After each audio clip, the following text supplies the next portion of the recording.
Well, that's pretty interesting because I was just telling a story, but this is how humans communicate. This is why I think writing is so close to all of us, and even if we don't acknowledge it, is because that's how we transfer wisdom and knowledge, right? It's by telling stories. It's being around the campfire, on a cold night in the middle of nowhere, and that story binds you together. And here we were in a much different environment, but still telling a story. And I took the opportunity to say, well, let me at least talk a little bit about why this matters.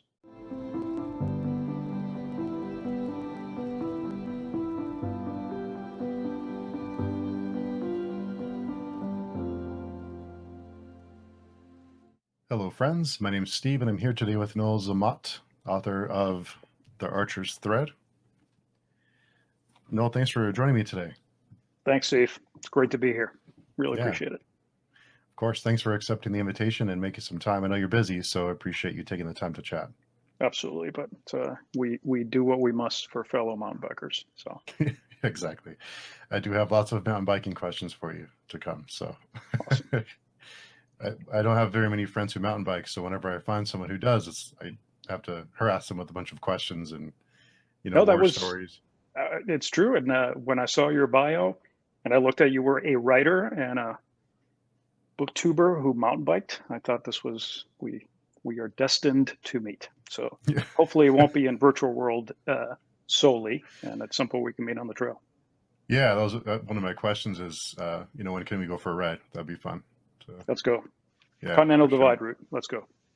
I've actually I've thought about doing that. I wanted to do that. I wanted to take that all the way from south to one of the directions, but I thought about doing that. The ultimate goal is to ride from the west coast to the east coast, but Oof. that takes a while. That would take a while. At least you're doing it in the right direction, right? Prevailing winds and all that. I Yeah, ended up doing the parts of the Continental Divide Trail, a very short one, with a friend of mine, and it's incredible. It really really. is amazing. Yeah, southern part of Colorado, just beautiful weather, lots of altitude, lots of descent, shuttled obviously, but if anybody who can do that unsupported from, which a lot of people have done from Canada all the way down, that definitely, I tip my hat to them.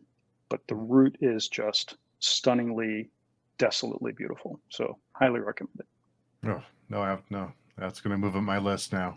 Yeah, Have to plan for that definitely. absolutely. So I do want to talk to you about the Archer's Thread. So what is the book about? What were your inspirations for it? What if you could see 10 seconds into the future? And I'll let that sit for a little bit. The first time I asked somebody that question, they just looked at me and said, "Oh, who cares?" Actually, it was my kids. I asked that question. This came from a dinner conversation we had many years ago. We have, I think, spirited dinner conversations when they were living with us. Now they've flown the nest. But I thought a lot about it a lot, and I realized, if you could see into the future, you would be the most dangerous person on earth. And of course, that's and when you think about it, it's true. You could anticipate anybody. You would be bored because you would know what everybody else does. But it's just it's a trope to just have a meteorite or spider bite or beetle bite or whatever give you that type of skill. So uh, as usual, you thought, what would an imperfect person do with that gift? And very quickly, it turned into a mess that I realized I wanted to write. And then a few years later, I was serving in Puerto Rico actually, which is where I'm from, Hmm. in the aftermath of Hurricane Maria. We were doing some economic development, power restoration work, and happened upon rediscovered a love of mathematics in the few hours of electricity we had every night. And I started watching a bunch of documentaries online. And those things put together, believe it or not, was the seed of the conflict or the relationship in the book. And from there, it took off. I borrowed a lot from personal experience in the military and some communities and in the international community, and it just started flowing. And when COVID hit, I realized that I had a lot of time on my hands, and I rediscovered the flow of writing that I think I hadn't really felt since college. So there you have it. Wow. So, so you wrote in college. Did you have the bug to write all these years, and you just had the idea and that you ran with it, or was it something that you just kind of didn't think about writing for a long time? I've had journals. I have a box full of journals that I've been writing longhand with fountain pen and more for years. Mm. And in college, interesting, I was having this discussion with my nephew the other day. He read the book and he goes, I'd love to write a book myself. And I go, that's wonderful. So we started talking a little bit about what to write.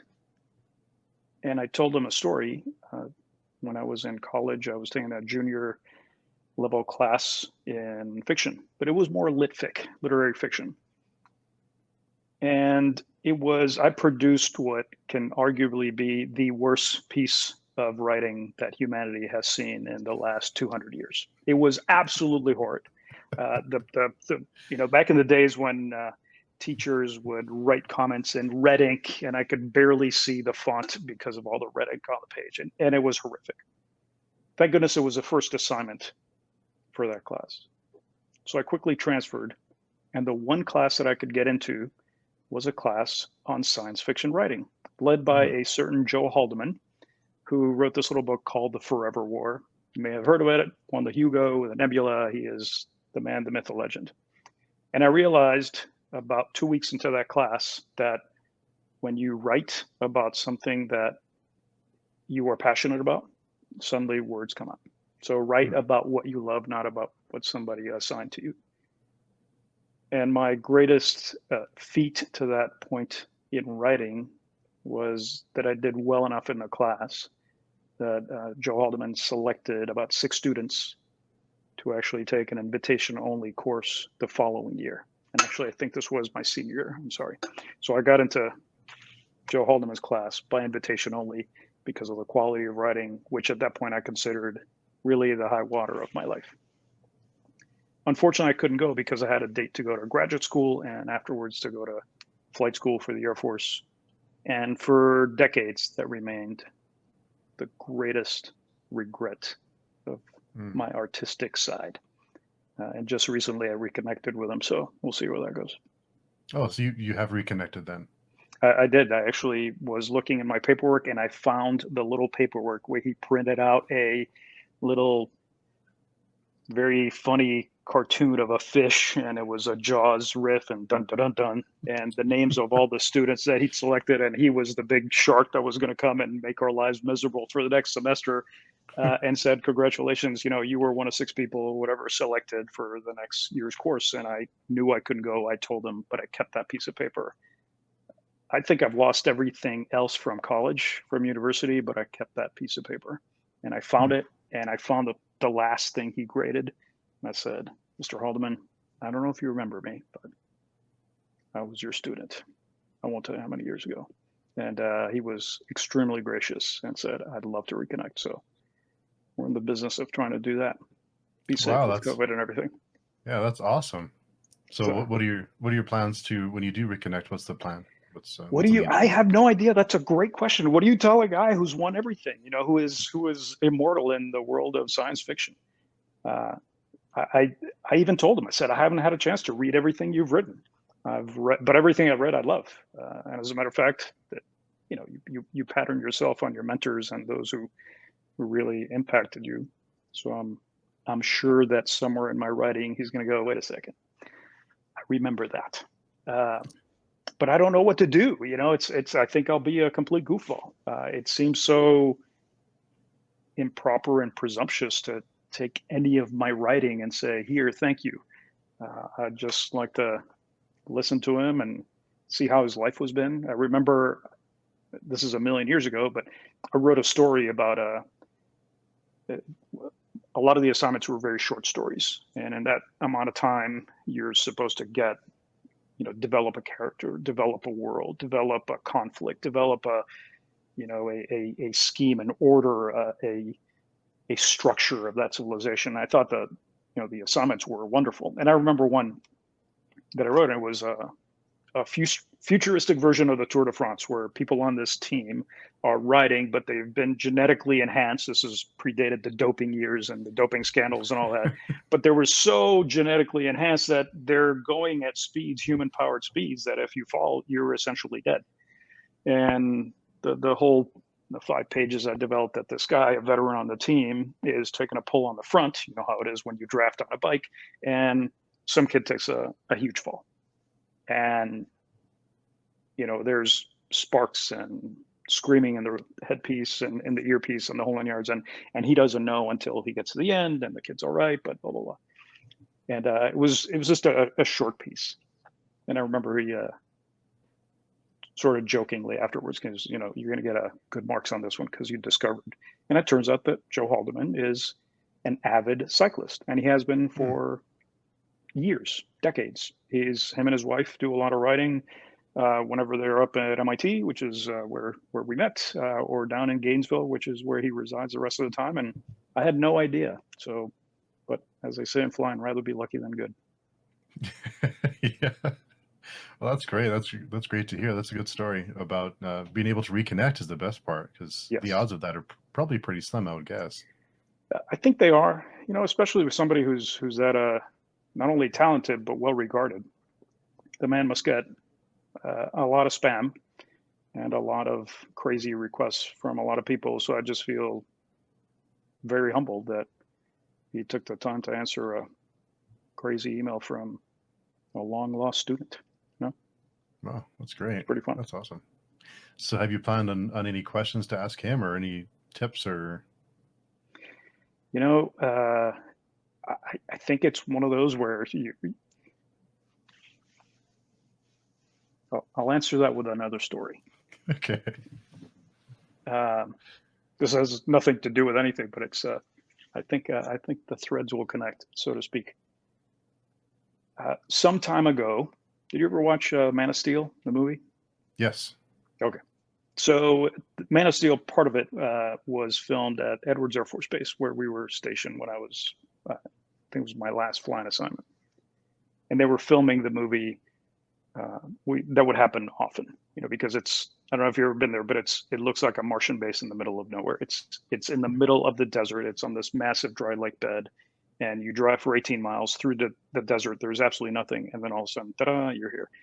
They filmed scenes for Iron Man and Armageddon, a lot of places. This year was Man of Steel.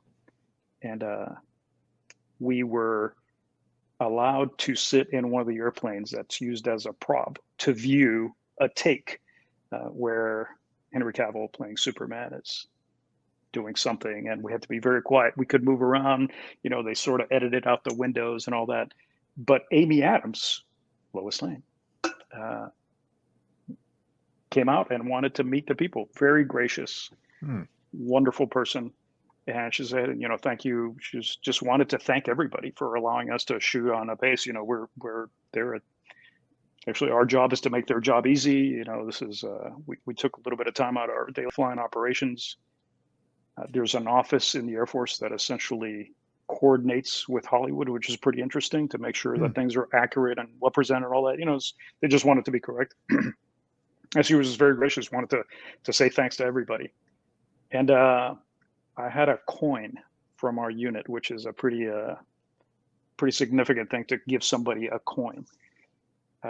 You normally give it to people who come visit, dignitaries, people who win awards, people who've done a really good job. And getting a coin from a sitting commander is in the military a pretty significant tradition. So I brought a coin, and the numbers on the coin, the serial number on the coin, had actually something to do with her birth date. I forget what it was. But I said, Miss Adams, I'd like to give you a coin. First off, she'd never been, the term we use is coined, so she'd never received one. And I had no idea what to say. You're talking to this accomplished actress and who was playing Lois Lane in this super cool movie and all that. And I'm just like, I have no idea what to tell you. But it turned out to be a really nice thing, because all we could talk about is, why is this important?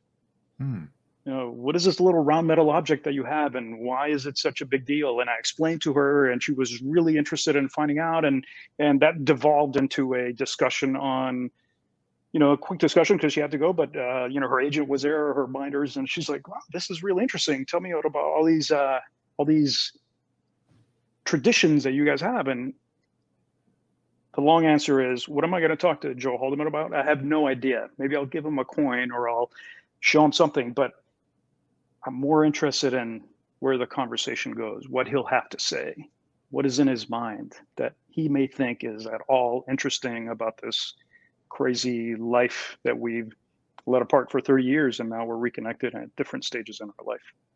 I probably did not answer your question, but that's instead of asking what will I ask him, I just would love to hear him talk.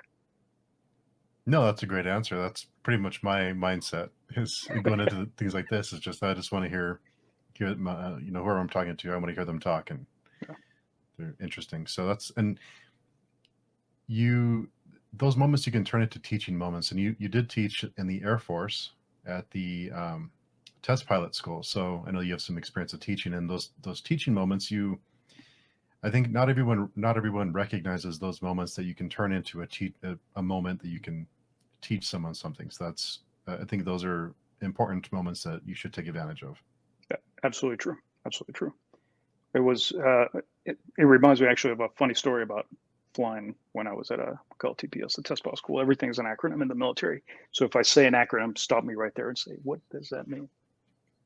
But we were talking about when airplanes fly, an airplane can go nose up and down, it can roll its wings, or it can actually go side to side and go into the wind. And each one of those has a different mathematical expression that I went through school when I was young, and all our students have to essentially learn. And it's not like you're figuring out on the air, but there's a couple of things that you can do if the airplane gets into weird situations where knowing that that's how the airplane behaves can actually save you.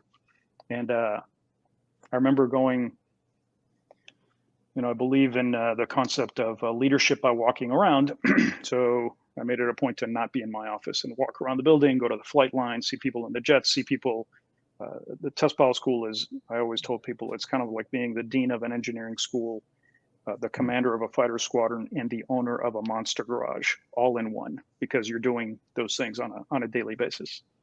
And I went into one of the classrooms during a break, only about 5 or 6 were there. The other folks were doing data analysis, or they were out on the flight line, or they were doing the myriad things that students do.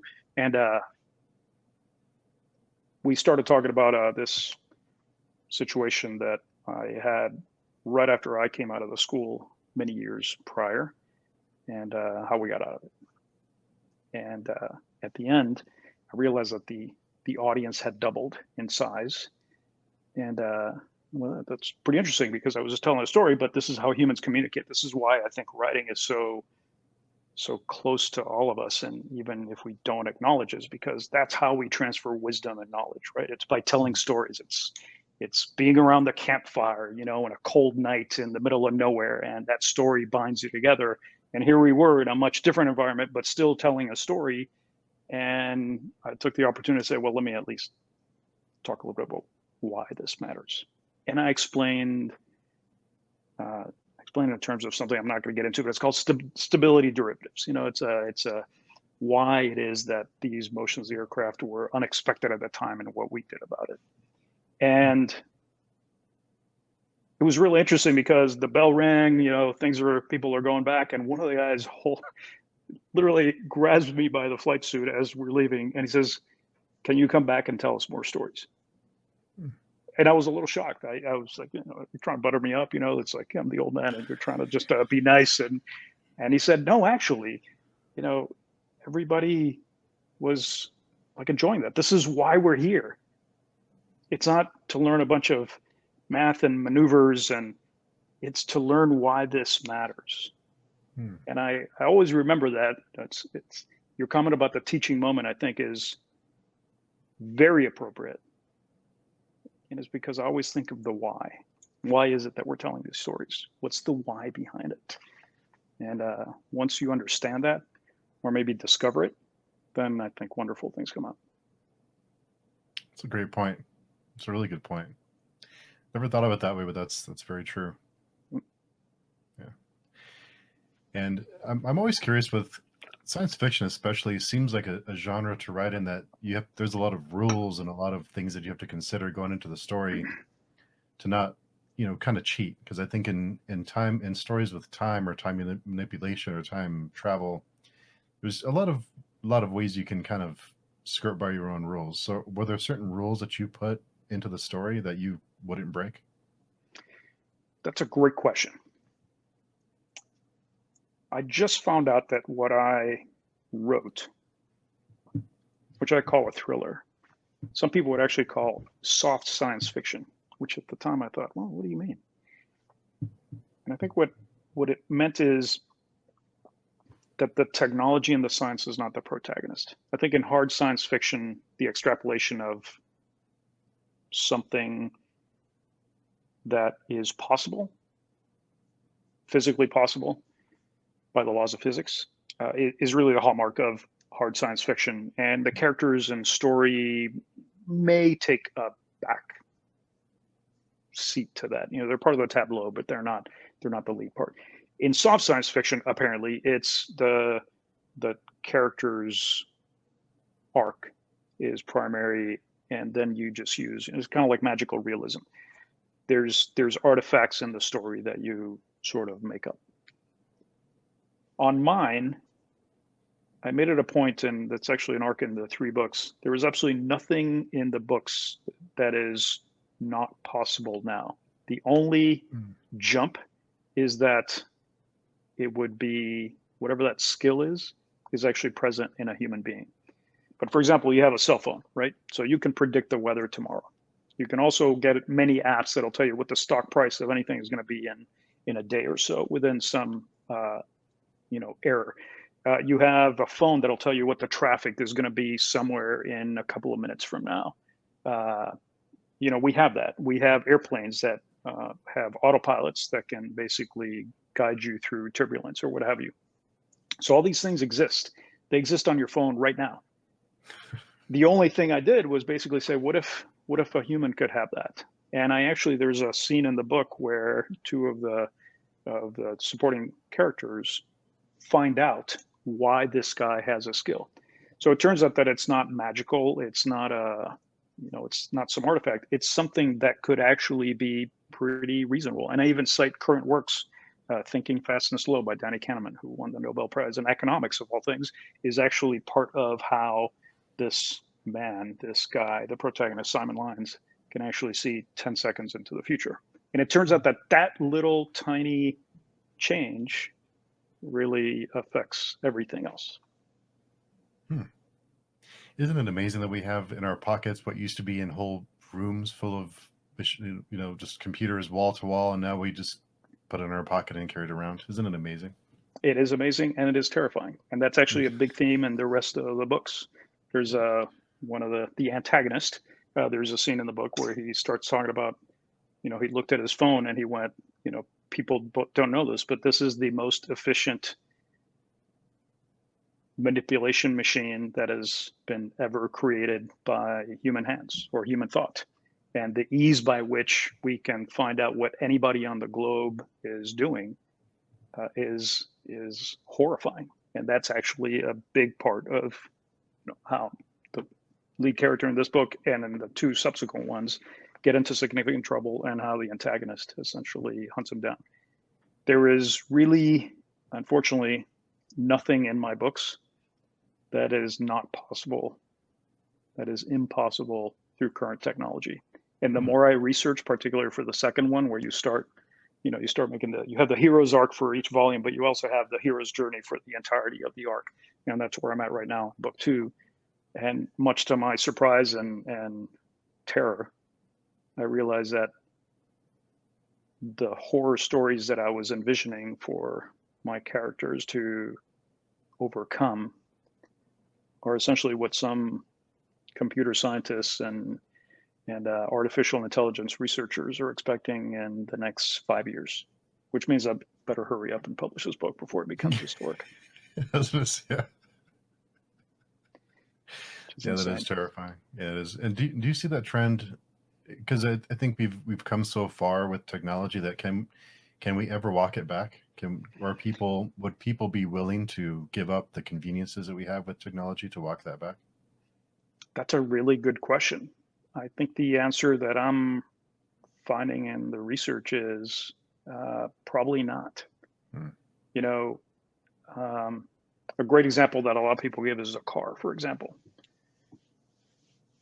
When cars first started, people were going, "Oh, it's why would anybody want that? Because we have a horse. You're gonna have to get gas, and I have hay for the horse." Well, it turns out it's a lot easier right now to find gas for a car than it is hay for a horse. So the whole infrastructure changed. So that's one. You can't really go back and go to a world where you don't imagine going to the bank for any transaction you have instead of doing it on your phone. Your life would probably grind to a halt because there's so many other demands on your time that this convenience allows. Hmm. But what's interesting is that horses didn't necessarily go away. They're just in a completely different role now. And for a while, we had horse racing because, well, we had horses and they used to carry things. Now we race them, and now we sort of don't, except for 3 times a year in these races. But that industry has really transformed itself. But more people buy horses to do things that 150, 70 years ago they didn't buy horses for. You bought horses back in those days like you go to, I don't know, Home Depot for tools, and it was a tool means to an end. Now it's, well, I have a horse because I have a lot of land and I want to do show jumping or what have you. So the same tool, the same thing is now completely changed. Because of that, can we get rid of cars and go back to horses? The answer is probably not. What will change is that cars will now probably not be, the future points in this direction. They're not going to be running on fossil fuels, but rather on some sort of renewable energy, batteries, solar, whatever it may be. And that's, I think, where we are with these devices. Hmm. As terrifying as they are, I don't think we can really go back. The best we can do is try to point them in the right direction. And I was Hmm. surprised to find out that in the realm of AI, a big area right now is AI safety. How do you ensure that you create an AI that is not going to be dangerous? And that is a topic of discussion that 6 months ago I didn't even know existed. And as they say, now I can't live without it. So Hmm. It is very interesting. The AI discussion is scary and fascinating at the same time. it is. It's when I read this book, Life 3.0 by this guy from MIT as well, Max Tegmark. And the whole concept of the whole point of Life 3.0 is that Life 1.0 is life that had to evolve its hardware and software. So how it thought or reacted to the environment had to evolve much like its physical structure. We are Life 2.0 in that we can't grow wings, we can't grow gills or anything, but we can educate ourselves. So our software is something that we control. We can learn languages, we can learn skills, we can tell stories. That's actually how we transmit a lot of these. But we can't do much in our timeline about our physical structure. And he says that Life 3.0, his thesis is Life 3.0 is essentially life that can do both of those on their own, at their own free will, so to speak. So computers can reprogram themselves. We see that all the time. We see that in AIs. We see that in, you're going to, I don't know, Starbucks and there's a traffic jam, your computer automatically reroutes you, or you get a software update, and that's the software. When we get to the point where that software can actually change the actual hardware that it's running on, that'll be Life 3.0. And just like there was life on planet Earth for billions of years, but it was very, very simple. And it wasn't until we came along and essentially dominated the planet in a very short time compared to that long timeline. He's saying that the same will happen with this life. It is going to happen on a timeline that for us is going to look like an explosion. It's going to be literally overnight. That, I think there's a lot of folks who may disagree with that, but I think the concept, just thinking about that alone, is very, very interesting. And the arc on my books is, what do humans do? What do highly imperfect humans do in the face of something so relentless? Hmm. The answer is, I don't think anybody knows. No, I hope we don't find out, but Yeah, it hope it doesn't. remains in the realm of fiction. Yeah, it doesn't look. I'd rather not experience Skynet, but Yeah, see. that's and he has a number of scenarios on the in the book where, you know, he doesn't call it Skynet, but that is one of them. What if we don't pay attention to this? To me, the most interesting one is, what if we basically say, we'll never get this genie to stay in the bottle. Let's just get another genie to make sure that that one doesn't get too powerful. And Hmm. you now have what I believe he calls it the gatekeeper concept. And I thought that was, I'm in the middle of doing research on that as well. Wow, interesting. I'll have to look that up when we're done here. Yeah. And I wondered, with your experience in the military, and how did those experiences help you write action scenes? We have a saying that you know, in combat, the hard things are easy and the easy things are hard. I remember being in combat. I flew airplanes, by the way. I flew bombers. I'm not going to tell you how old I am. I'm just chronologically enhanced. I'm not old. That's my story, and I'm sticking to it. I like But that. I remember my job in a multi-place aircraft was essentially to make sure that we came back alive. I had all the goodies to jam the bad guys and chaff flares, all that good stuff. And there was one mission. This was many, many, many, many, many years ago, and we had what we believed was a SAM coming our way, a surface-to-air missile.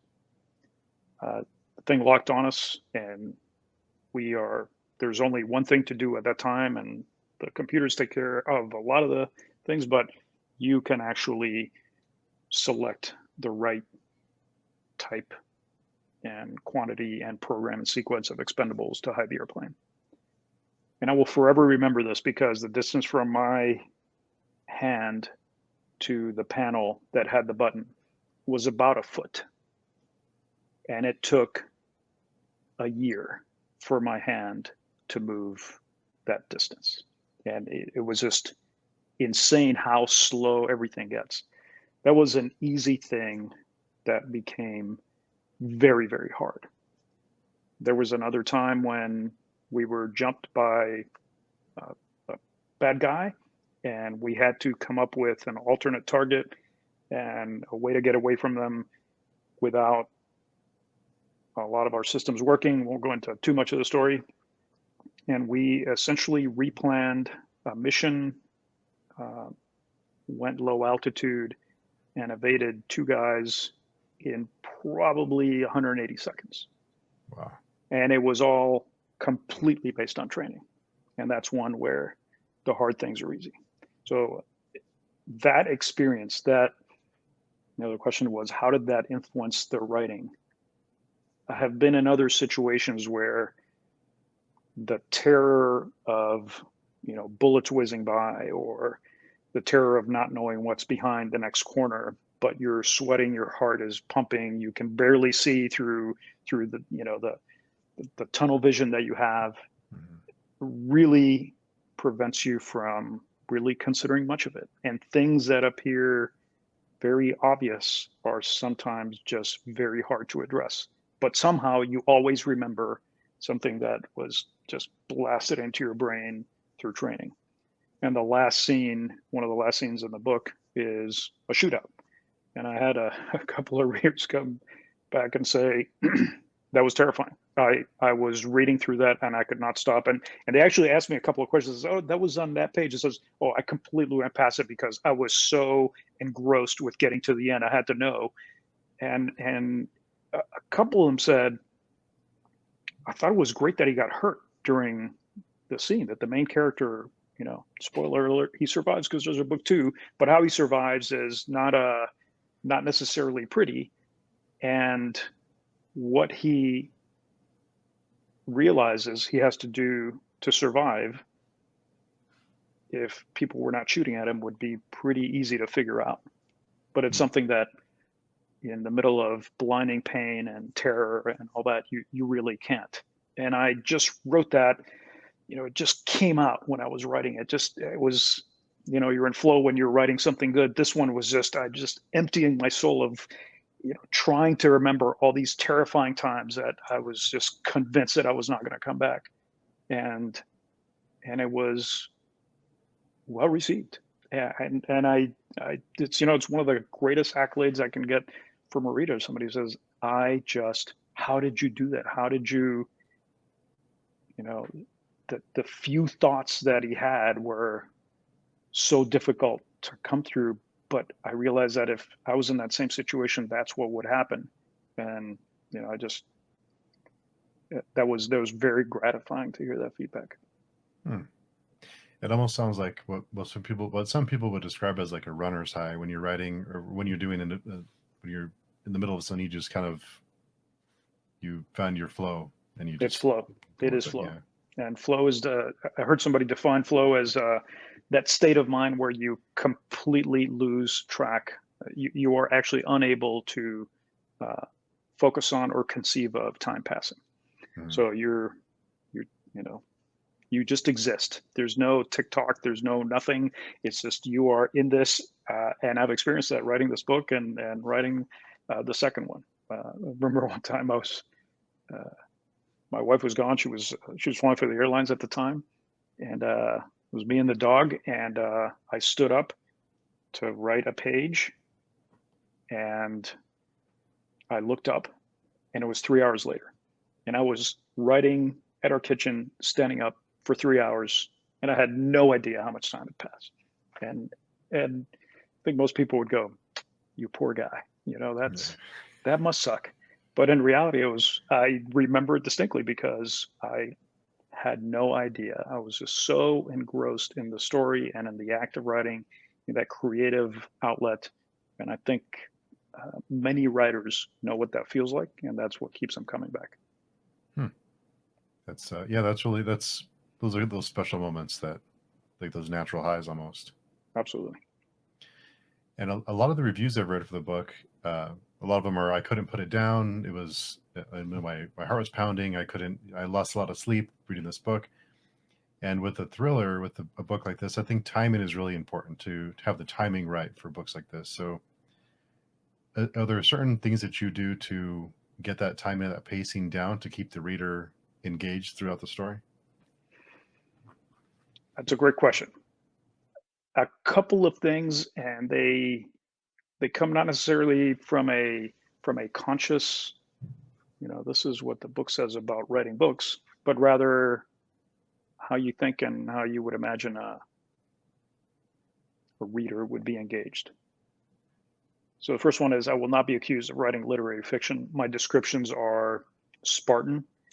They are what is needed to set the tone, because I'd like to focus on actionable dialogue and descriptive action. So instead of going on about the environment, and I've fellow authors and beta readers have told me about this, and when I explain it, they go, it works. I'm not here to read Faulkner. I'm here to read about Relative Part 1. But I think another one is just every scene needs to have a purpose.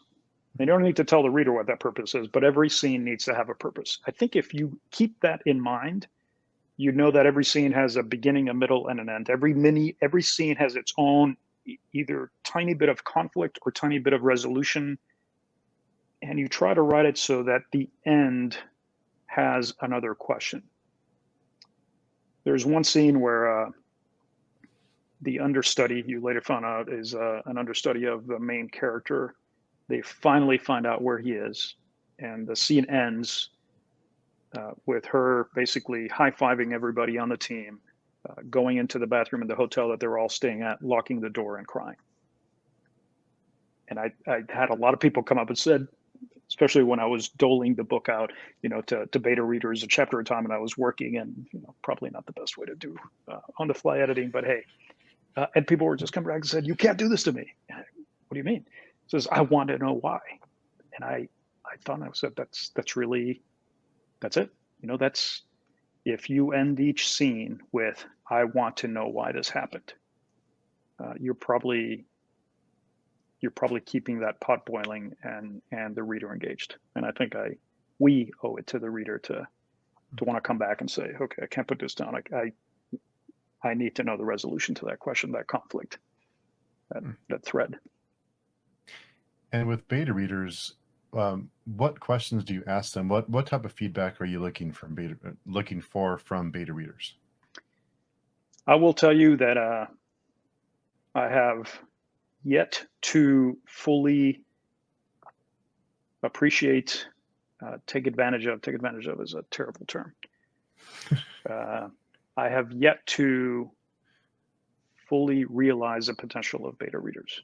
And I only say that because I've been super fortunate to have just incredibly generous beta readers for all the works that I'm doing. So whereas I think authors at different stages in their career will have a more polished request for beta readers,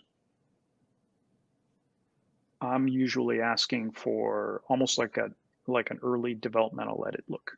Does this plot make sense? Does this character arc make sense? Does the interaction between these characters make sense?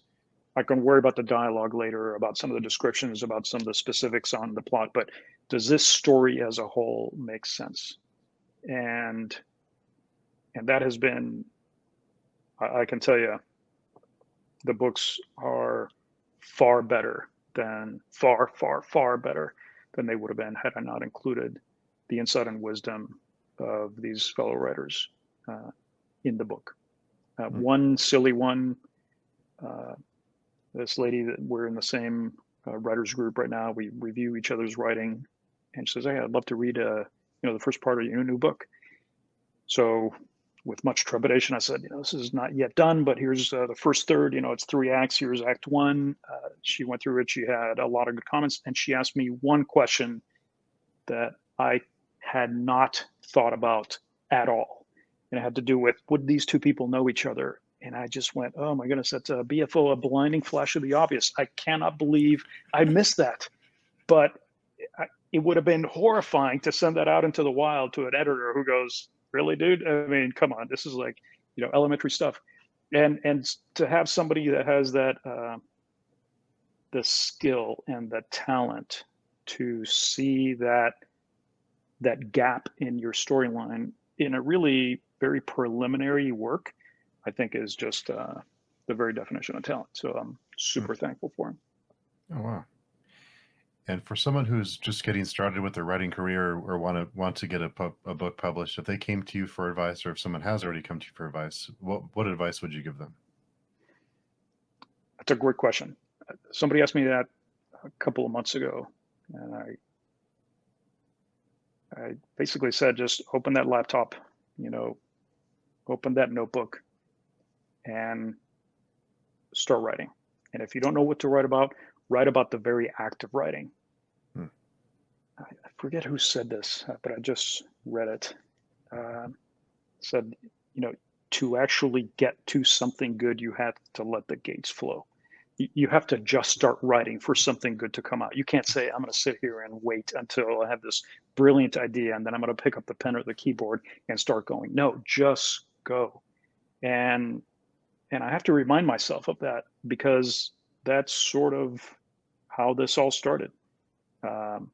Many of the scenes in the book that I initially wrote are not in there because, frankly, they were terrible and they did not add to the story. But I would have never gotten to the scenes that we had now had I not started there and just let that, open up those floodgates. And out of those floodgates, out of that stream of consciousness, you'll find this gold nugget coming down the stream as you pan for your story. And that's where you go. So the last thing is, nobody knows about writing. This is I'd like to think that I've had several careers. I'm fortunate in that in life. I guess I'm professional ADHD or whatever you call it. So I'm embarking on something where I can really borrow from a lot of things in my past. And the most important thing I just read this book. It's called Range by David Epstein. It's fantastic. If you're not struggling, you're probably not going to learn. So the very act that you're struggling with your writing is, in the meta sense, a fantastic sign. If you sit there and go, "Oh, this is all well and great, and nothing's happening," and then your writing is not going to be great. But if you struggle with getting something on the page and you overcome it and you find flow, that's really when things start happening. If you have no idea how to do marketing and you do something and all of a sudden, you get this blinding flash of the obvious, or this, the heavens part, and good things happen, then you're doing it. But it won't happen just by sitting back and overthinking it. You have to go out there, make yourself vulnerable, and fail. One of my favorite quotes, and it's one that's got me through a lot of those times in life, is, "Without struggle, there is no progress." So close to what you were. Absolutely true. Yep, very true. And you mentioned you've had several careers, and I've always wondered about flying a plane. What is flying a plane like? What is that feeling of flying this piece of metal through the sky that can reach these insane speeds and do all these amazing things? What is that feeling like? Have you ever heard the song "Learning to Fly" by Pink Floyd? Yes. All right. So put your headphones on, blast that, and drive on a desert road somewhere, and that's probably the closest you can get, and at 1G, as we say. Strangely enough, although flying was a big part of my career, I never thought I would do it, and I almost looked at it as a means to an end. But I enjoyed it, and I enjoyed it because of what, in a way, it meant to others. And that's sort of hard to explain, but a couple of quick stories. When I was young, going through the test pilot school as a student, the first time around, part of the curriculum, and we still keep this, is to fly a bunch of different airplanes. You get to a point in the curriculum, about 2/3 in, where now your job is basically to go out and find, let's fly a World War II era prop plane. Let's fly a glider. Let's fly all sorts of things, because that gives you an appreciation of the differences in different airplanes. And in doing so, you'll be able to better identify things when the time really comes to do something that may be dangerous. And I remember flying with this old, strangely I call him old because he was the age I was when I retired. So I guess I probably flew with somebody who considered me old, and that's horrifying to even think about. But he said, "So what are you going to do when you retire? You're going to fly for the airlines?" And he goes, "Nope. When I retire, what I fly will either have an afterburner or no engine at all." So he was saying, it's what I'm basically getting, since there's no afterburners. I don't know if you know what an afterburner is. It's if you've ever seen pictures of fighters taking off the plume on the back. Yep, it's a flame, and what you're basically doing is you're adding fuel to the back end of to the front of the combustion chamber after all the stuff is passed through the engine, and you're reheating whatever air is left back there. So it is an enormously inefficient way to get thrust, but you get a lot of thrust. So you can, for takeoff or for air combat maneuvering, it's very important. And it's a kick in the pants. When you are taking off, you literally, your head slams back into the ejection seat. There's no afterburners in civilian flight. So he was basically saying, "I'm going to fly a glider." I'm like, that's interesting, quaint, interesting. And it wasn't until years later, when I was now the commander of the test pilot school, and I had to take people up on gliders, which was part of my job, that I realized what he meant.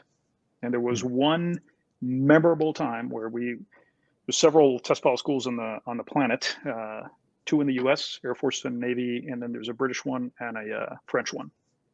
And we all get together every year to make sure that we're training our pilots and air crew and flight test engineers the same way. And this year just happened to be at California. We took the entire cohort soaring in one of the most beautiful places on earth to go soaring. and I was flying with the chief engineer of the French test pilot school. Hmm. Uh, and we are flying around. We get pulled up to about 4,000 feet by a tow plane, and then you basically find a thermal. And we found a thermal while the rest of the guys are coming up. And who else goes on thermals? Well, hawks and vultures and eagles. So we're in a thermal flying formation with eagles. Hmm. And it's one of the coolest things ever because you don't belong there, but you kind of belong there. And this guy is just taking pictures and looking around and just having a fantastic time. We cannot land because the desert becomes so hot that there's all these updrafts and it's just taking you way high. We actually had to descend because we can't go high enough because we don't have any oxygen. And normally these flights, if they take you up and you fly down, it takes 20 minutes. I actually had to have them called back and say, we're trying to land, but it may be a little bit because what we call the lift was so good. And finally we land after an hour and 40 some odd minutes up in the air, where every time we descended, we found another spot where eagles and vultures were soaring, and we finally land. And this guy's flown a ton of stuff. He's been all over the place. I've known him for years. He's a great guy. And he just looks at me and says, Noel, that was just one of the most memorable experiences I will ever have. That's when it hit me. That's flying. That's, the other one, a silly story is we have a parents' day for the parents of the students to come into the school. And I asked one of them before we all got together, I said, do you know what your daughter is doing at the schoolhouse? And the parents go, we have no idea. She never tells us anything. I go, really? It's like the coolest thing ever. She doesn't tell you what she does? No. Okay. So I get up there and I do my little spiel and I go, before we go too far, does anybody know what your sons and daughters are doing at the school? And like 2 people raise their hand. And I go, okay. So, and this is exactly what I said. I said, Mother Nature hid a bunch of secrets in a very dangerous place that we call the sky. We are teaching your sons and daughters the language of Mother Nature so that they can go into the sky, go to terms with Mother Nature on her own terms, find her secrets, bring them back so that others may live. That is their job. That's my job. That's what we're doing here. Are there any questions? Every hand went up. And it was one of the most, I did not practice that. I had no idea I was ever going to say that, but it just came out. And you asked me, what is it like to fly? I think that's a part of it. I think it's this going into this environment that it is, to, as I say, to an even greater extent than the sea, completely intolerant of mistake. But once you're there, you just cannot wait to get back. Hmm. And speaking of flying, I had a couple of, I'm not sure how much, if you have any experiences with this or how much you can tell us about this, but about 6 months ago, there was a lot of, the government finally acknowledged that there is these strange objects in the sky that we've known about for a while. Have you ever experienced anything strange in the sky? I think I've been the cause more than anything else of strange objects in the sky. We used to fly airplanes at night with not a lot of lights in weird places, low to the ground, and these airplanes didn't look like typical stuff. I remember we were testing the B-2s, flew those for a while in the mountains at night to make sure that the bomber could actually maneuver close to the ground and fly and not crash into terrain. And I know for a fact that people who were on the ground looking up at us probably went, "Oh my God, that's a UFO." Most of the stuff I can tell you that I have personally seen, I can explain away, so to speak. I can go, yeah, that's probably what that is. I would say that technology has changed quite a bit, and I have no doubt in an era of very sophisticated cyber warfare, hypersonic weapons, and crazy stuff like that. That there is stuff out there that we are unprepared to understand with our own eyes. Other than that, are there little green men somewhere in Nevada or in Arizona? Or I really don't know. Are we alone in the universe? I think is a better question. I think the answer is heck no, but I think the distances are so extraordinary that in our lifetime we may never know. But who knows? That's what keeps it interesting, right? Exactly. And I did read in your bio that you had testified before Congress 2 times. What was that like to testify before Congress? That must have been an experience. It was one of the most uncomfortable things I've had to do in my life. The first time more than the second. I was born in Puerto Rico, and the island, unfortunately, through some years of history that is well documented, essentially went into bankruptcy. So I was asked to be part of the team, not that was going to renegotiate the debt, but rather to bring in additional investment. So my job was actually to bring in a lot of outside investment for critical infrastructure on the island. You mentioned that you are in critical infrastructure yourself. Mm-hmm. You know how difficult it is to fund that, and you'd never have enough money. States always have to issue bonds and things like that to get the capital in for that. So Congress essentially made a law, and they made a position, which was mine, to allow for private industry, private investors to contribute some of that. And during the aftermath of Hurricane Maria, we were asked to testify in Congress because there was some pretty significant delays with the rebuilding of the grid. The first time was uncomfortable because it was really political theater on all sides. I'm not going to say one way or another. It's just people have constituencies, and those constituencies demand things, and sometimes you're the most convenient target, quite honestly.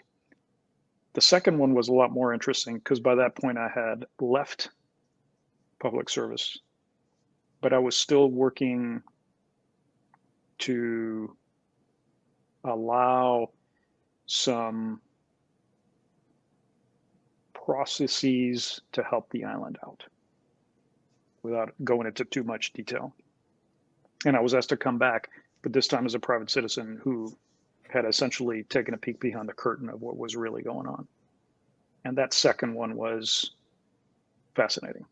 Some of the same people who were almost antagonistic the first time were asking me very nuanced, very insightful questions, asking them on purpose to put them on the record so we could, go back and talk about what had been done. So short answer, one of the most terrifying things I've ever done. Long answer, a frustrating, maddening, but ultimately insightful and hopeful exposure to the innermost workings of American democracy. Well, do you feel like it was productive? Looking back at that experience, was that time you spent testifying productive? I think the time was productive. I think, I discovered that I have friends that have gone into public office, and I admire them because it is a long game. Although the timelines that we have in the nation are politically arbitrarily short, congressmen are elected to 2-year terms, presidents are elected to 4-year terms, they can only run twice. Most of the real important work actually takes decades. And to really have that follow through, that presence of mind, that stick-to-itiveness, that grit, to see these fundamentally good programs to their end and try to keep whatever shape you wanted from that policy intact until the time when it's actually implemented. is an exercise in Solomonic patience. I came from the military where we were basically expected to come up with pretty significant results every 3 years. When you become a senior officer, I was expected to essentially show up and in 2 years make really significant changes.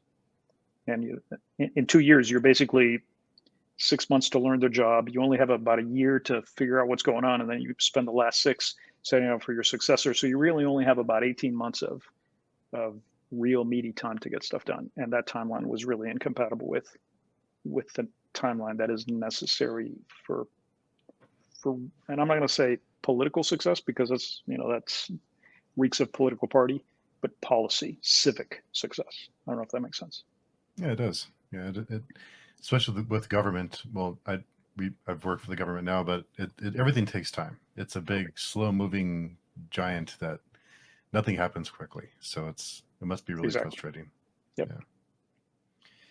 So it's hard to transition from something like that, but I did read also in your bio that you are a coffee fan. I was wondering what your favorite types of coffee are, what your favorite brewing method may be. It's a loaded question. No. This is, you asked me some hard ones, but this may take the cake. Let's see. So I roast my own coffee. Unfortunately, I even made a riff in the book. I don't know if you've noticed, but you go to a lot of places right now and they have what they call full city roast. Have you roasted coffee ever? Or, I've tried. It didn't work out too well. All right. That's all right. Yeah. So coffee roasting in a nutshell is basically take these green beans, which look horrible and taste even worse, and you roast them. And coffee has 2 milestones when it roasts. One is the first crack, aptly named, and it sounds like popcorn. And then the other one is the critical one. It's second crack, appropriately named, eponymously named, and it sounds like Rice Krispies. When you get to second crack, you have probably 15 seconds where you will go from this is the best coffee I've ever had to I will use this for charcoal for my barbecue. That's all the time you have, and it all comes down to those 15 seconds. A lot of the new coffee, I don't know why. I'm going to go on a tangent here. This is going to be bad. Nobody will ever buy my book again, but I am going to declare right now that I cannot stand light roasted coffees. So a lot of folks are making that first roast and then stopping before second crack. And coming from Puerto Rico, where that coffee was flavorful and rich, and you just woke up just by the smell. I cannot stand that bitter taste. Actually it's sour. I'd like the bitterness of the more 10 seconds, 7 seconds into that second crack. It's not that French roast that's almost onyx black. It's just a really deep ebony brown, and it's just wonderful. So I roast my own coffee. Sorry, I went into too much detail on that one and probably alienated half your audience, but that's okay. And I basically mostly do either espresso or AeroPress, believe it or not. I tried pour overs. Pour overs are good, but I just like what pressure does to coffee. And that's our ritual. Have our machine on a timer every morning. Warms up for about half an hour before we get up. Sometimes it wakes us in the middle of the night, and it's just wonderful. So now my latest thing is, and it's taking me far too long, it's to do a decent rosette in my cortado or cappuccino with regular milk. But hey, that's what a long life is for, right? Exactly. And I'm sure all the coffee snobs will come with pitchforks and be calling for your head. That's right. Somebody's gonna. Yeah, that's one of the scenes of the book where the romantic interest goes, I don't like that light coffee, and I don't know if they didn't like her because of that, but I just have to throw that in. Yeah, we should just be friends. I'll call you. Right. Don't call me, I'll call you. Yeah. And so of course I did want to ask you about mountain biking, because it's something that I'm very passionate about. And I don't think I know some people think it's an exaggeration when I tell them it changes the way that I view life when I started mountain biking. But what has been your experience with mountain biking? What do you enjoy about it? Oh man, that's another loaded question. But what did you say when you tell people that it changes your life? They go, "What are you talking about?" Yeah. I go, whatever. Yeah. I, Yeah. I completely get you. I mean, I am pressing the I believe button because it's this peace. It's this, there's very few times in life that you can be alone, but with others, at peace, but your senses are highly attuned. Um, you're with nature, but you're relying on technology. Mhm. It's just like this juxtaposition of everything that just makes it right.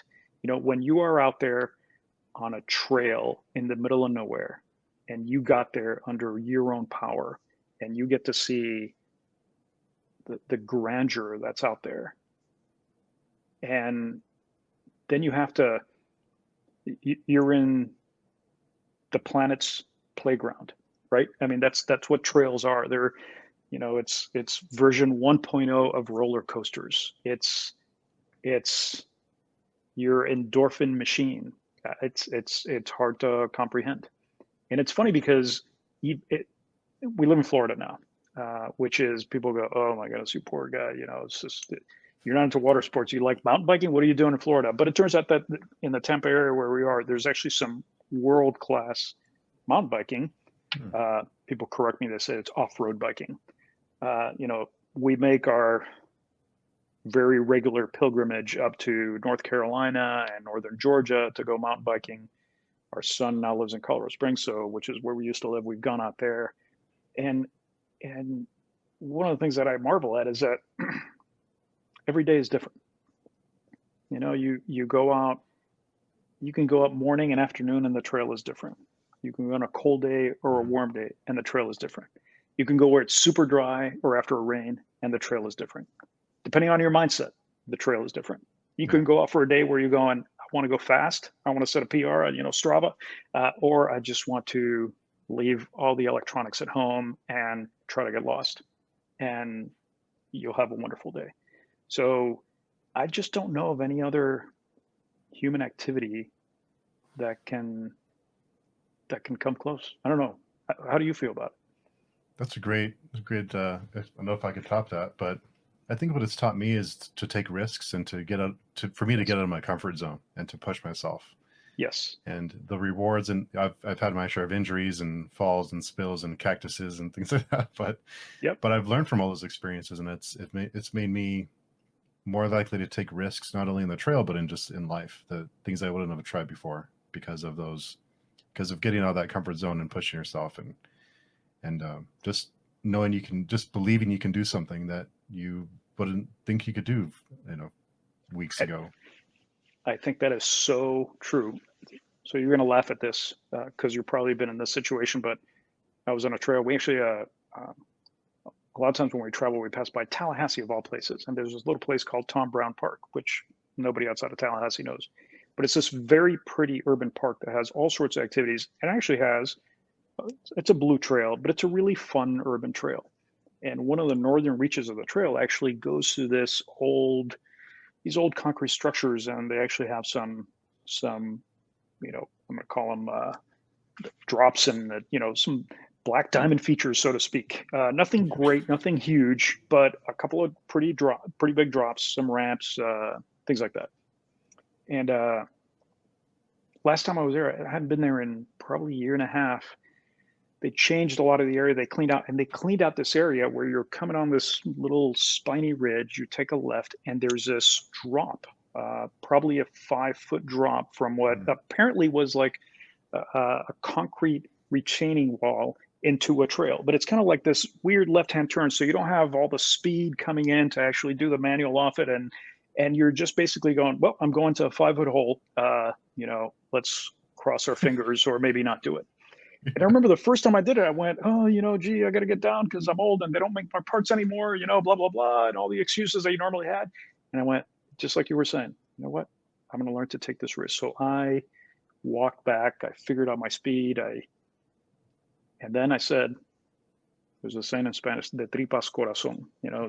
Let's just go do it. And And I launched, and you know, it was this wonderful little manual hop off it and landed, and it was the most exhilarating thing. And it probably lasted 20 seconds, but it changed my outlook for the week Mhm. because I actually, like you said, there's something that terrified me, and I actually had to go, no, I'm going to be so mindful that this is the only thing that's going to be on my mind is Mhm. everything I'm going to do right for this little drop. And I think skiers or snowboarders or, you know, I think other extreme athletes probably have the same view. Not that I'm saying that a 5 foot drop is an extreme sport by any chance. You know, it's not a Red Bull is not coming after me for sponsorship after doing that. But it's our own little victories that we have to be so mindful for. And that's, I just don't get it anywhere else.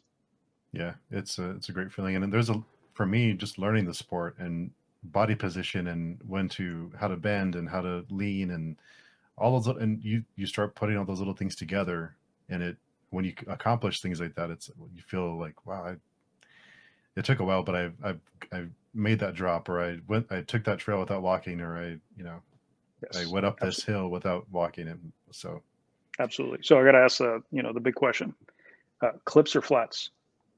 I do flats. Good, good, good. Yeah, We're gonna get along just fine then. This is the yeah. start of a beautiful friendship.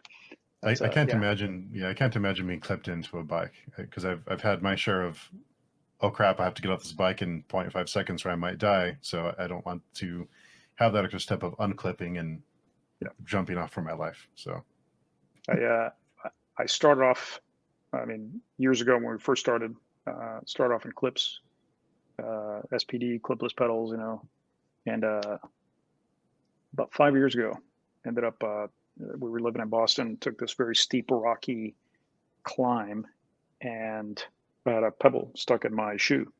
So mm, I'm falling. Everybody's had this, you know, and all of a sudden you're yeah, just falling slow motion, and could not get my foot out. And I'm looking, and that, you know, when time dilation happens and everything slows to a crawl, and I saw this pointy rock. It's like this mm, perfect peak that was going right into my shoulder blade, and I went, "This is it. This is going to be really bad." So as I'm falling, I'm maneuvering, and you know, managed to move myself so that it just like it was a really bad bruise. I thought I was going to break my shoulder blade, and you know, I'm coming back to the trailhead with my arm. You know, I could barely move it. People going, "Are you okay?" And I went, "That's it." And I went flats after that. I've never looked back, and it's my wife and I just she she she has really her improvement because we were in the same boat. You know, both of us were lifelong cyclists, clipped into mountain biking and, you know, increasingly technical terrain. And when she went into that, it was we both really that's when we improved. So it's pretty yeah. cool. It's a big change for sure. Yeah, absolutely. Definitely. So if I've had a few new writers ask me for advice. What advice would you give someone that wants to get into the sport? Oof. By the way, I love the pun there. Writers or writers. So let's go with since you said sport, I know which type of writer you were talking about. Uh, you know, that's a great question. I think probably the biggest thing is make sure your bike fits. Hmm. Make sure your bike fits. If you are uncomfortable on the bike, that is an indication that your bike does not fit. And I've seen too many people. I worked at a bike shop when I was in graduate school and Hmm. had the fundamentals of bike positioning. And throughout my adult life, that's been a almost like a party trick. Where somebody's like, "Oh, you guys ride a lot. You know, I'd ride a lot more, but I'm always in pain." I'm going, "Why don't you bring your bike over?" And they do, and I go, "That bike is, you know, that stem is like 2 feet too long. Your seat is too low, too high." Well, you know, it has to be a really fat seat because I said, "No, actually, if the seat is set up right, you can ride on a 2x4 and it'll still be comfortable. You know, shaped the right way, of course." And there was, there have been many times where you just make some adjustments, get somebody the right seat height, the right setback, the right stem, the right rotation of the bars, the right positioning, and all of a sudden they're like, "Oh, this is what it's supposed to feel like. This is fun." And before that, it was torture. So that probably be the single biggest one. You know, Hmm. just make sure that spend the time to get fit by somebody who knows. It doesn't have to be super expensive, but somebody once told me that they like cycling because it was the closest thing they could imagine to being a cyborg. And I went, huh, what? They go, yeah, we have this machine that makes us go really fast. And I go, that's brilliant. That's beautiful. It's perfect. So make sure that the cyborg machine fits you, not somebody else. So it's kind of like running in shoes that are 3 sizes too big. Yeah, that's a good comparison. So of course I have to ask, 26 or 29-inch tires? Oof. I'm gonna go neither of the above. None of the above. I'd say 27.5. Oh wow. Okay. So I had 26 for a long time. This is probably going way, way back, but I had a Titus Racer X from circa 2006 that was just the most badass mountain bike ever. And that's when mountain biking, 2008, around that era, everything changed. Dropper post came out, 29-inch wheels came out, suspension got really good. Disc brakes came out on their own. In the last 10 years, we've seen a pretty big improvement in mountain biking, but really that was the inflection point.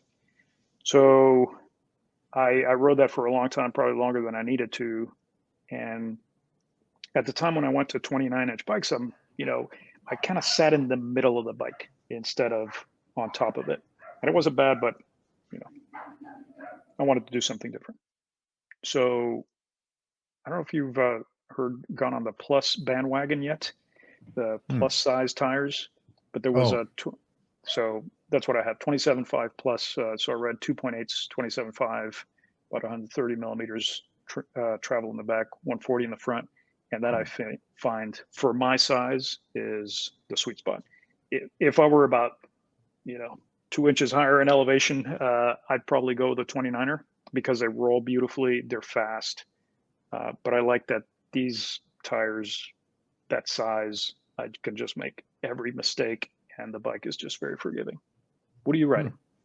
I ride 29-inch. I've always, the first bike I bought a used Diamondback at the local bike shop just because I wasn't sure how serious I would be, but I ended up with the 29-inch mountain bike. So I've just always stuck to it. I've just feel more comfortable on it. Yeah. Bigger is usually, especially in rocky, washboardy terrain, you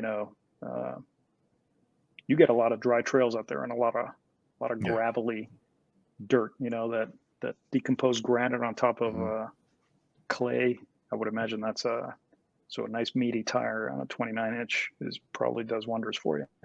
Yeah, and we have a trail here called Dragon's Back. That's the trail is gypsum.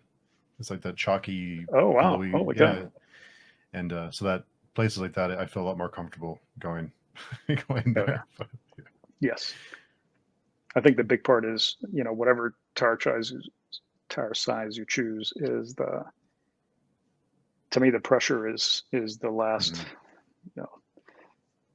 the last frontier, because I honestly learned something new about tire pressure and tire, the specific tread and the condition of the trail every single time. And every time you think you have it nailed, you don't.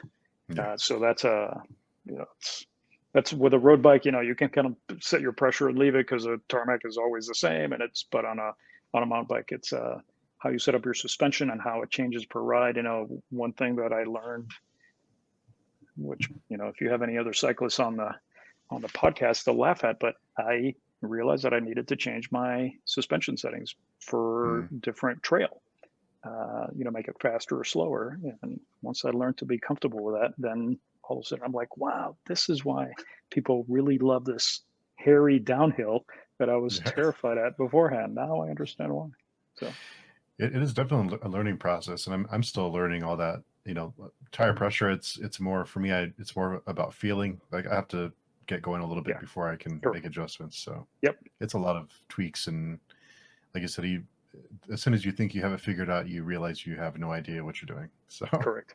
But that's what makes it wonderful, and then, and the cool thing is only you would know, because right, you go out there and from the outside, everybody's going, this is I've seen some of the video that you've had from some of the trails, and I just go, wow, that's really awesome. That's what a fun trail what a gift to have that so close to your home. That's what I'm thinking. You're probably going, man, this rebound damping's a little slow or whatever. Yeah. But I think that's part of it's like the ADHD perfect sport or whatever. So I Yeah, love it. you always want to find new trails. So hopefully, when all Sure. this madness ends, we can do some more traveling and Absolutely. visit some trails. That'll be great. So I do have I do have a couple of questions for you that I'd like to finish every conversation off with. So the first one is if the I'm really interested to hear your answer to this one. But if the zombie apocalypse happened today, what would be your weapon of choice? Oof. The zombie apocalypse happened today.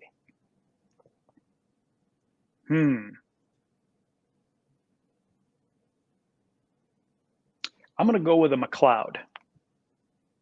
You know what a McLeod is? The trail tool Happened. that has a spade and the rake on Oh the yeah, other side. yeah. Either that or a Pulaski axe. And the reason for that is they have a little bit of range.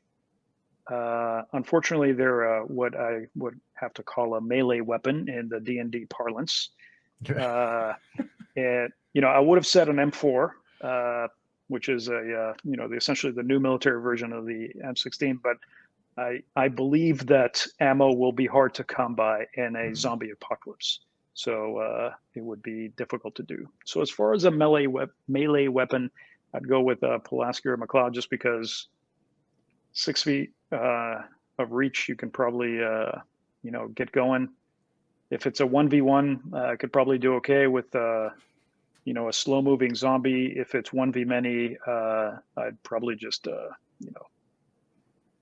yeah, I'd have to consider a better way to leave. So probably a bad answer, but that's if costs were no object, and I would have all the ammunition in the world, I would probably go with an assault shotgun. But Mhm. those are also, a military assault shotgun. I forget what the nomenclature on that one is. That's that'll leave a mark. Oh yeah, yeah, definitely. So the next one is, what was your first job? Ooh, in high school, I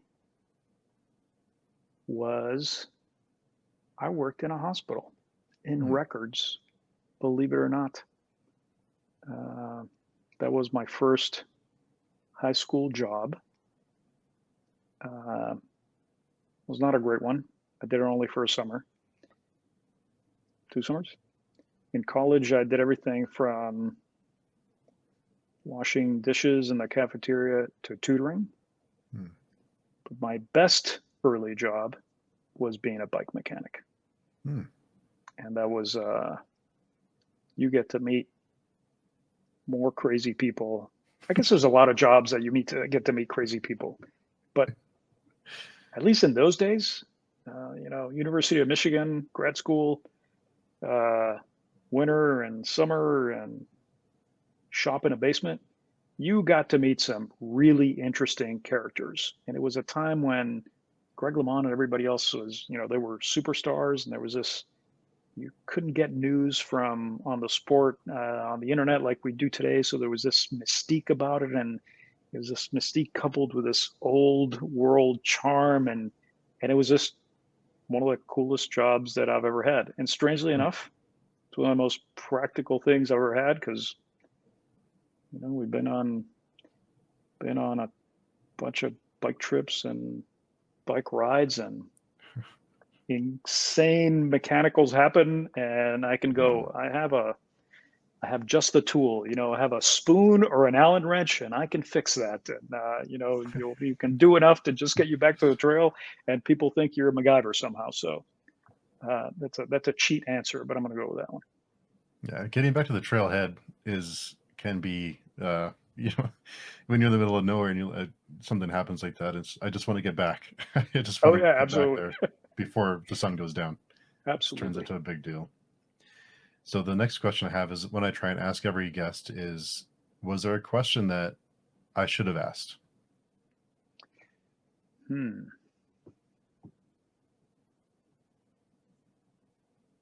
Why did you write this book? Hmm. Did you ask me that one? No, not All right. specifically. No. So that's a good one though. I will add that to my list. I always try and add to my repertoire. So No, I that's was curious to see what. Yeah. I always think why questions are the most interesting ones. The hows I think are a close second because everybody's mindset is different. Hmm. But why are you doing this is always a really interesting one. So Very open ended, and that's what the yes, goal very is open to. ended. Yeah, that's a good point. So I will add that to my list. So for everyone looking to buy the Archer's Thread or to find you online, where's a good place to connect with you? So probably the easiest way is noelzamot.com, noelzamot.com. You can find the links to everything else on my social media. I am horrible at social media, like most writers I think would admit they are, I think most writers deep down inside go, oh my God, this is like, I want to write, but I don't want to do all the social media. But I'm learning a lot and finding out it's really fun. I mean, we would have never connected had it not been for social media. And I was just kind of poking around and going, oh my God, somebody who likes books and is also a mountain biker, sign me up. And then, Yeah. you were so gracious to say, yeah, holy cow, you too. It's like Yeah. we met out of nowhere. So that's probably the best one. And I'd love to link to this in whatever links we have. And it's just been really fun to sort of connect and getting to know your audience. I got to tell you, I was, based on the type of stuff that you read, I was going, this is probably not going to be a great fit. But the more I read all these or I listened to these interviews, it was just, it's like two dudes or two authors, two writers, two bibliophiles just kind of chewing the fat. And I thought, wow, that's really compelling and cool. So I really appreciate the opportunity. Thank you. Yeah. Thank you for taking the time. And I know that a lot of the guests I've had on are from certain genres, but I have had on a few thriller writers, and Sure. uh, Yes. I'd like to talk. I like to talk to anybody. So I Yeah. No, like to and read all types of books. that is, I will have to say that is absolutely right. Cause the first time we started connecting on email, that was what I had in mind. And as I went through a lot of the guests that you've had in your YouTube channel, some of them are super interesting folks. I mean, I've Mhm. actually discovered a couple of really interesting, compelling authors based on that. Some book reviewers that I just think, wow, this is a really interesting take on the craft. So it's just been really interesting. My goal Cool. is that when the next book is going to be on your TBR for 2023, so just watch out. Oh, I hope it is. Yeah, let me know when it's getting ready so I can pre-order and it's help spread the word for it. Excellent. I'll let you Yeah, know. awesome. So thanks so much for, like I said, for taking the time. I really appreciate it. I love these kind of chats, so it's been a pleasure. Thank you so much.